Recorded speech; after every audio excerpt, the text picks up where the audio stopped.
오늘 대림절 세 번째 주일입니다. 마태복음 1장 18절 이하의 말씀으로 예수 그리스도의 나심은 이러하니라, 오늘 성경 말씀에 나와 있는 구절로 제목을 잡았습니다. 여러분, 마태복음은 모든 복음서 중에 첫 번째 기록된 하나님의 말씀인 것을 우리가 잘 압니다. 마태복음에 나오는 족보 이후에 가장 중요한 소식 하나가 말씀 속에 기록되어져 있습니다. 예수님의 탄생의 소식이지요. 오늘 본문의 말씀 중에 18절을 한번 읽어드리면, 예수 그리스도의 나심은 이러하니라. 그의 어머니 마리아가 요셉과 약혼하고 동거하기 전에 성령으로 잉태된 것이 나타났더니. 할렐루야. 그러니까 오늘 전해주는 말씀은 예수 그리스도는 우리의 왕이시고 메시아이시고 구약 성경에 이미 예언된 성취되는 분으로 우리 가운데 오셨음을 복음서는 우리에게 전달해 줍니다.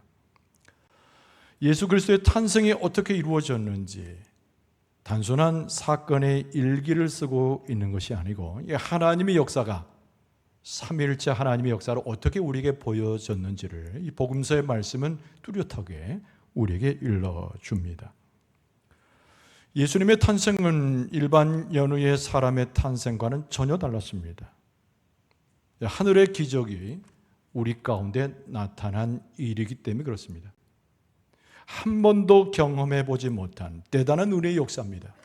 아무도 예상치 못하고 구약의 말씀으로 예언되었지만 지금 현실로 내게 다가올지는 예상할 수 없을 때 하나님의 기적의 역사로 나타난 것이 예수님의 탄생입니다. 우리가 복음서의 말씀, 특별히 오늘 본문의 말씀에 보면 처음부터 계속적으로 기적의 이야기들이 연속 반복되고 있음을 봅니다. 우리의 삶을 초월하는 하나님의 기적의 역사입니다. 예수님의 탄생은 어떻게 우리에게 보여진 바 되고 체험되게 되었을까요? 오늘 본문의 말씀의 한 배경을 보면 유대인들이 보통 결혼할 때에 그 과정을 좀 이해하면 도움이 됩니다. 여러분, 보통 유대인들은 결혼을 하기에 3단계 과정을 지나게 되는데요. 첫 번째는 결혼 당사자의 부모들이 정혼하는 방식입니다.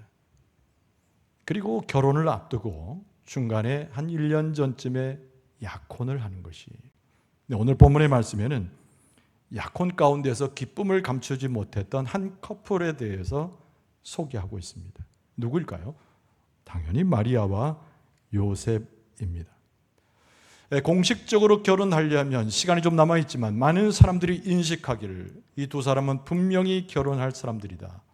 그래서 하나님의 축복을 담았을 뿐만 아니라 부부로 보아도 손색이 없는 것으로 많은 사람들이 인식을 했습니다.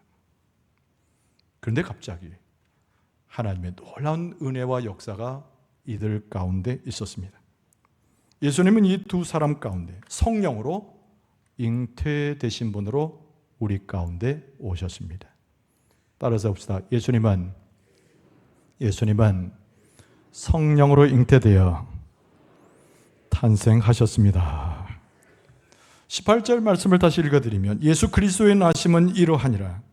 그의 어머니 마리아가 요셉과 약혼하고 동거하기 전에 성령으로 잉태된 것이 나타났더니. 마태복음은 마리아가 다른 이가 아닌 성령으로 잉태되어서 예수 그리스도를 출생하셨다고 하는 소식이 오늘 본문의 말씀의 내용입니다. 정작 요셉은 어떻게 했을까요? 오늘 본문의 말씀에 요셉이 자주 나옵니다. 요셉은 무척 당황해서 자기의 갈 바를 잃어버린 사람이 되었습니다. 성령이 있음도 정확히 알지 못했던 요셉이었습니다. 천사가 들려진 소식도 인간적으로 이해하기에는 어려움이 있었습니다. 그래서 요셉이 생각하고 보았던 것은 그 사랑하는 마리아가 갑자기 임신한 그 사실이 그에게 충격적으로 다가왔습니다. 여기서 질문 하나가 생겨나요. 도대체 이 아기의 아버지가 누구인가? 라고 하는 질문입니다. 요셉은 당연히 자기 스스로를 알고 있었기 때문에 자기가 아버지가 아닌 것을 압니다. 여러분, 예수님은 인간 아버지에게서 나신 분이 아닙니다. 마리아는 또 어떻습니까? 남자를 알지 못하는 동정녀 처녀입니다. 그럼 예수님은 어떻게 나셨을까요?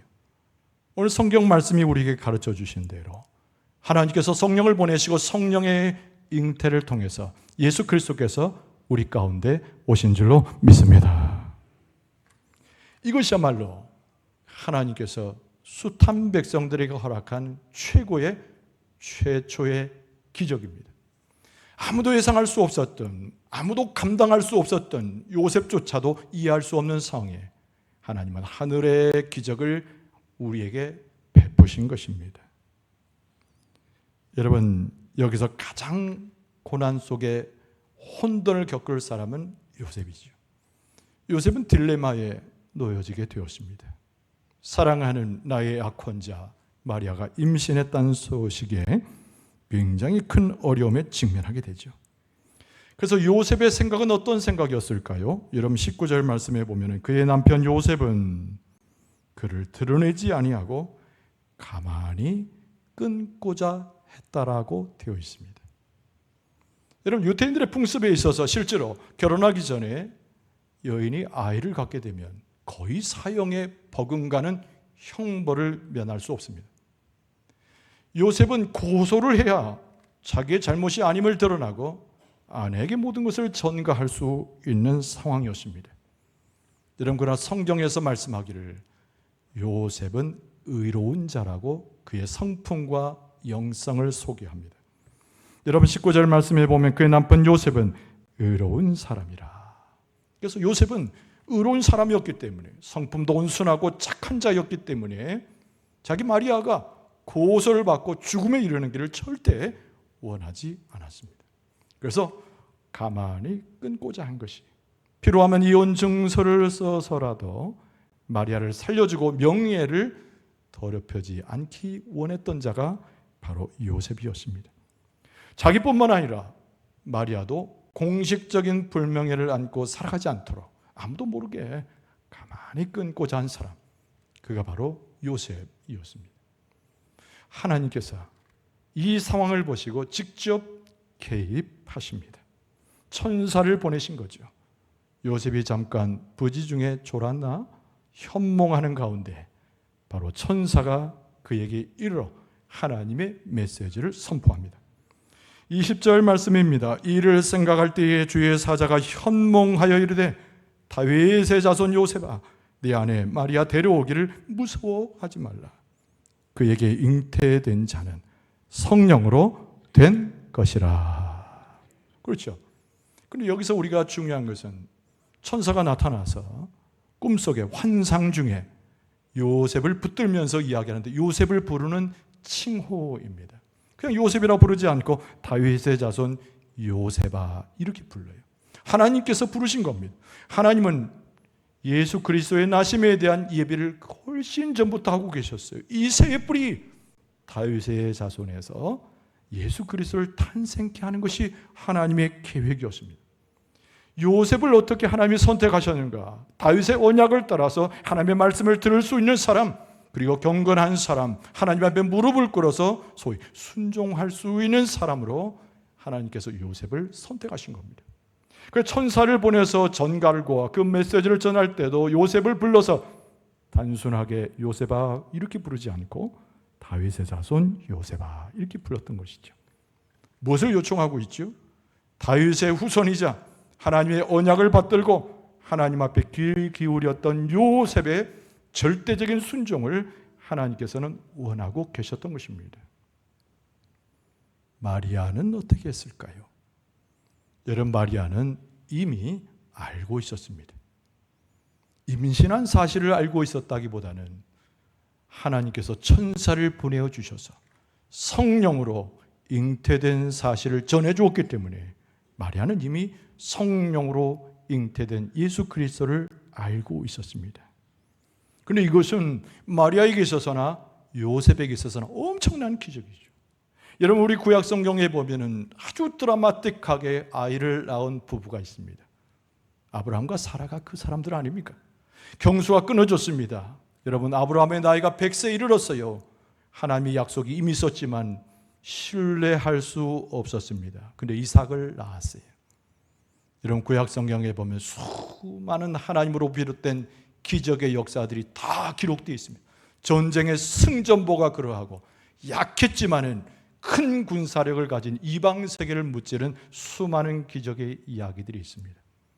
그러나 여러분, 아브라함이 이삭을 낳거나 수많은 기적들보다 비교할 수 없는 엄청난 기적, 가장 큰 기적이 성령으로 잉태된 예수 그리스도께서 구세주로 우리 가운데 오신 하늘의 소식인 줄로 믿습니다.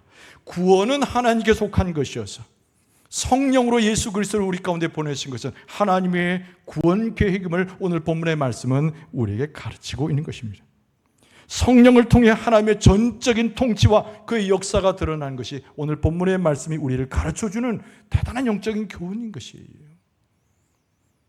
여러분, 하나님의 능력을 믿고 하나님의 기적에 일으키시는 그 의미를 알게 될 때 우리는 예수 그리스도를 온전히 영접하게 되는 줄로 믿습니다.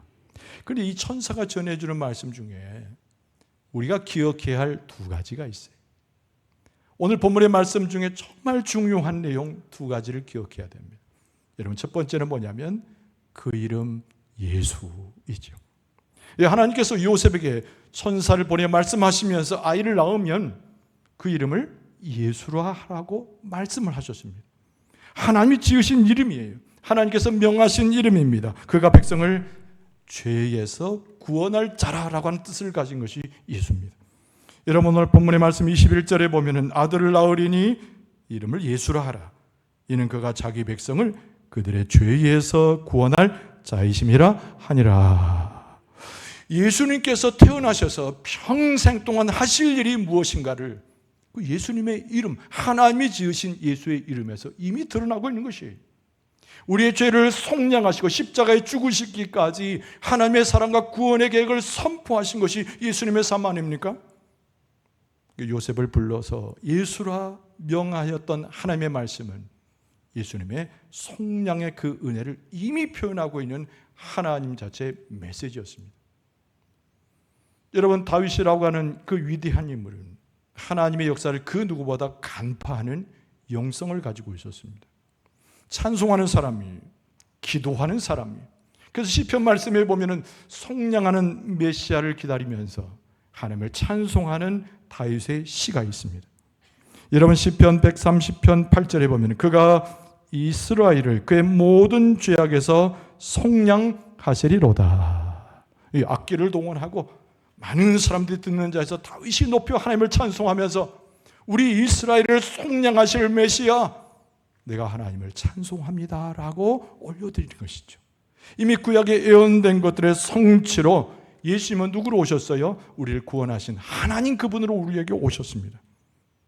여러분, 예수님은 우리를 구원하시고 세상을 구원하시는 구세주요 구원주가 되시는 줄로 믿습니다. 두 번째로 생각할 것이 뭐냐면 임마누엘이라고 하는 말씀이죠. 무슨 뜻입니까? 하나님이 우리와 함께 계시다. 22절 말씀에 보면은 이 모든 일이 된 것은 주께서 선자로 하신 말씀을 이루려 하심이니 이르시되 보라 처녀가 잉태하여 아들을 낳을 것이요 그의 이름은 임마누엘이라 하리라 하셨으니 이를 번역한즉 하나님이 우리와 함께 계시다 함이라.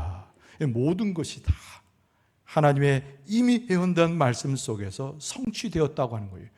대표적인 선지자의 음성을 통해서 임마누엘을 이미 선포하셨어요. 근데 그 선지자가 누굽니까? 이사야 선지자죠. 그래서 이사야서 우리가 찾아보면은 7장 14절에 그러므로 주께서 친히 징조를 너에게 주실 것이라 보라 처녀가 잉태하여 아들을 낳을 것이요 그 이름을 임마누엘이라 하리라. 여러분, 하나님은 어디 계십니까? 우리가 예배하고 있는데 지금 하나님은 어디 계십니까? 하늘 저편에서 우리가 닿을 수 없는 것, 우리가 부르짖어 기도해도 응답할 수 없는 저 너머에 계시는 분입니까? 수동적으로 우리를 관찰만 하신 분이 하나님이신가요? 2000년 전에 예수님의 이름, 다른 이름인 임마누엘 속에서 하나님이 우리와 함께 하시는데 성육신하신 예수님의 인간의 그 모습 속에, 온전함 속에 인격적으로 우리의 손을 만져주고 우리를 위로하시는 하나님의 역사로 직접적으로 우리와 함께하고 계시는 줄로 믿습니다. 우리의 고통을 누구보다 잘 이해하시고 우리의 슬픔을 누구보다 감천하시며 우리가 넘어졌을 때, 상처받았을 때 우리를 직접적으로 찾아오시는 하나님, 그 하나님이 함께 하시는 증거는 예수 그리스도가 2000년 전이나 지금이나 동일하게 우리가 함께 하시는 그리스도로 역사하실 때 임마누엘 하나님, 임마누엘 예수님께서 지금도 우리를 찾아오셔서 우리에게 구원과 은총과 해방을 허락하여 주시는 줄로 믿습니다. 오늘 본문의 말씀을 자세히 보면 드디어 요셉이 순종하게 돼 있어요. 감동적이지 않습니까? 수많은 딜레마와 갈등 속에 있었던 요셉이 오늘 말씀해 보니까 순종하게 되는데 굉장히 그의 순종이 돋보입니다. 여러분, 처음에 요셉은 어땠어요? 딜레마에 빠져 있었습니다. 무언가를 선택하더라도 깨름직하고 쉽지 않은 일이었습니다. 더구나 하나님의 말씀에 순종하여 그 말씀대로 따라가는 것은 감당하기 어려운 내용이었습니다. 자기 아내를 아무렇지도 않게 데려오고 나오면 예수라고 이름 붙이는 것 쉬운 것처럼 보이지만 요셉에게서는 너무나 어려운 선택의 부분이었습니다. 하나님의 말씀에 순종하게 되면 많은 사람들이 의심하고 조롱할 것이 뻔한데 요셉은 선택하기가 너무 어려웠다는 겁니다. 근데 요셉은 어떻게 했을까요? 이런 말씀을 얼른 들어가 보면 24절 이하입니다. 요셉이 잠에서 깨어 일어나 주의 사자의 분부대로 행하여 그의 아내를 데려왔는데 그러나 아들을 낳기까지 동침하지 아니하더니 나음에 이름을 예수라 하니라. 요셉의 완벽한 순종이잖아요. 아내 데려오기를 무서워하지 말라 했을 때 무서워하지 않고 아내를 데리고 옵니다. 그리고 예수 그리스도를 탄생시켰는데 하나님께서 말씀하신 대로 그 아이의 이름을 예수라고 붙여준 것이. 여러분, 여기서 나타나는 하나의 기적은 요셉의 순종 그 자체가 엄청난 기적입니다. 요셉이 묻지도 않고 고민하였으나 하나님의 말씀을 따라간 그 자체가 엄청난 예수님의 탄생의 소식에 있어서 기적 중에 기적인 것입니다. 그런데 매우 흥미로운 것은 여러분 복음서 어디를 봐도 요셉이 어떤 말을 했다고 적혀져 있지 않습니다. 천사와 대화를 나눠 썸직한데 요셉이 이런 얘기로 답하였다고 성경에는 기록되지 않습니다. 무엇 때문일까요? 요셉의 순종은 말이 있지 않고 하나님의 말씀에 순종하는 그의 손과 발과 삶에 있었기 때문입니다. 그래서 복음서는 계속적으로 이야기합니다. 요셉은 순종하는 사람이요. 그의 삶과 변화된 모습 속에서 순종이 그대로 드러나고 있음을 성경은 우리에게 말씀하고 있습니다. 하나님의 명령에 절대적으로 순종한 사람, 하나님의 말씀에 감당할 수 없었음에도 불구하고 하나님을 믿고 소위 말해 다윗의 후손으로 언약을 믿는 자로 그 말씀에 순종한 사람, 바로 요셉의 순종이야말로 엄청난 기적 중에 기적이었던 것이죠. 여러분, 우리가 믿음 생활하면서 예수 그리스도를 쫓아나가면서 얼마나 많은 어려움에 하나님의 음성을 듣곤 합니까? 이해할 수 없는 하나님의 음성을 들을 때가 있어요. 도대체 감당할 수 없는 일들을 내게 버거운 일인데 맡길 때가 있습니다. 그러나 요셉의 순종처럼 아무 말 하지 않고 갈등이 있더라도 순종으로 극복하면서 하나님의 말씀을 따라갈 때 우리의 삶조차도 하나님께서 행하시는 영적인 기적이 되어서 하나님의 놀라운 열매를 맺게 될 줄로 믿습니다. 그래서 요셉의 순종은 기적이고 우리가 주님을 따라가는데 참된 본보기가 되는 것이.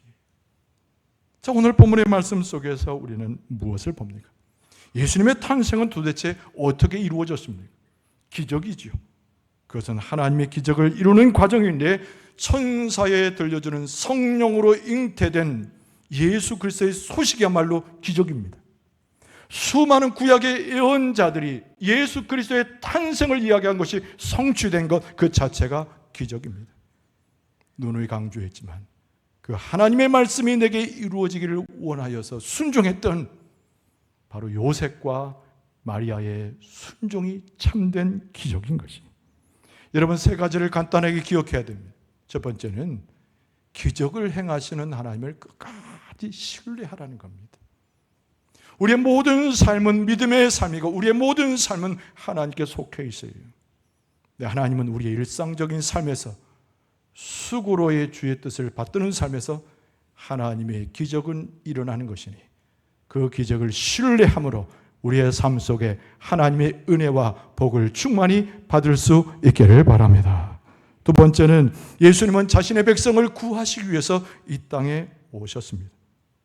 우리가 죄로부터 해방되고 우리의 삶의 곤란함과 우리의 어려움 속에서 해방되기를 원한다고 하면은 예수 그리스도의 복음을 듣고 하나님의 참된 백성된 자로 주 앞에 설 수 있어야 됩니다. 예수님의 백성, 하나님의 백성이 될 때 예수 그리스도의 구원의 소식이 여러분과 저의 그리고 우리의 모든 후손에게까지 미치는 하나님의 복된 소식이 될 줄로 믿습니다. 마지막 세 번째는 예수님은 십자가에서 죽으셨어요. 그런데 예수님의 십자가의 죽음은 무기력한 죽음이 아니고 사망 권세를 깨뜨리는 하나님의 구원의 완성입니다. 세상에 수많은 소식들이 있고 수많은 말들이 있고 많은 소문들이 있지만은 이보다 더 위대한 소식이 어디 있습니까? 예수 그리스도의 십자가의 죽음과 부활은 우리에게 진정한 생명의 소식이 되어서 지금도 우리와 함께 하시는 하나님의 역사를 통하여 경험되고 체험되어지고 찬송이 되는 줄로 믿습니다. 임마누엘이라고 그랬습니다. 우리가 대림절을 지나가면서 우리는 무엇을 체험해야 됩니까? 예수 그리스도를 통하여 주시는 하나님이 함께 하시는 그 의미를, 그 놀라운 하나님의 은총을 지금 우리가 경험할 수 있어야 됩니다. 임마누엘, 허락하신 하나님, 임마누엘 대신 예수님, 성령의 잉태됨과 동시에 성령이 함께 하시는 그 놀라운 영적인 기적의 역사가 오늘 여러분과 저에게 충만히 임할 수 있기를 바랍니다. 임마누엘을 고백할 수 있기를 바랍니다. 주님을 구세주로 고백할 수 있기를 바랍니다. 대림절에 아기 예수를 영접하는 데 성공하고 하나님의 진정한 뜻을 이해하는 가운데 요셉처럼 마리아처럼 순종의 길로 나아가 하나님의 기적의 역사를 이룰 수 있는 여러분과 저의 모습 되어줄 수 있기를 주의 이름으로 축원합니다.